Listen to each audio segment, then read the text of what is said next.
So the Charitable Foundation started around 3 or 4 years ago. However, we've been doing lots of charity events prior to that, and dating all the way back to the firemen doing they were buying coats for kids after World War I. We felt like we were doing a lot of charity work in the community that we needed to create a charitable foundation to encompass all of this stuff. So it's hard to really put a solid number to it, but we know we're helping anywhere between 1,000 to 2,000 depending on the year and the different programs that we have the funds to reach.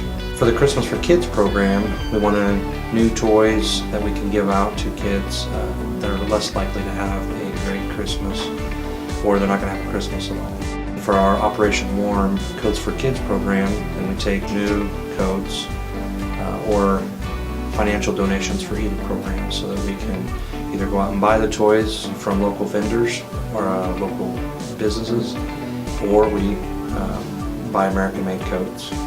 It's real expensive to try to do it and difficult to do it during Christmas or during the cold season. We want to have the resources necessary, and most of the time we don't have the resources necessary when the season starts. And so we're really working overtime and being real diligent in trying to get as many people to help. And we felt like if we could do more throughout the year, it would be easier for people to donate, easier for people, because they're not competing with maybe their favorite charity during that time of year, because there's a lot of great organizations in the Joplin area. Ours is one of the oldest Christmas programs. We've been doing this. The Christmas programs has been going on for over 30 years. Also, when I first started on the fire department several years ago, I really didn't know what the program was about. And I went to the first Christmas for Kids party that they had. And it was just interesting because all the kids seemed so happy, just like my kids do at home.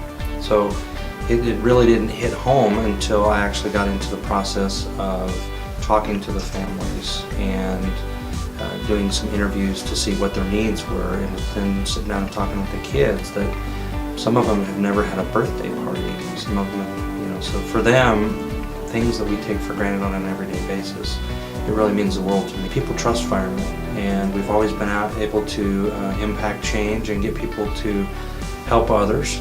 Now that requires a level of diligence on our part. We want to make sure that we're helping people that really do need help. So every year someone comes along that just touches your heart, and to say that someone's circumstances was more touching than others, it's really hard to say that. But I remember last year we had an autistic child that they get treatment and they travel quite a bit, and they had some really specific requests that it was difficult for the parents to afford. And they sent us that list, and we were able to give them those particular items that they needed, and just the glow on their face, and they were happy, and the child just immediately became focused on what they were gaining, and they were just so excited. So it really makes you happy to see those kids get happy. Moments, that maybe they wouldn't have.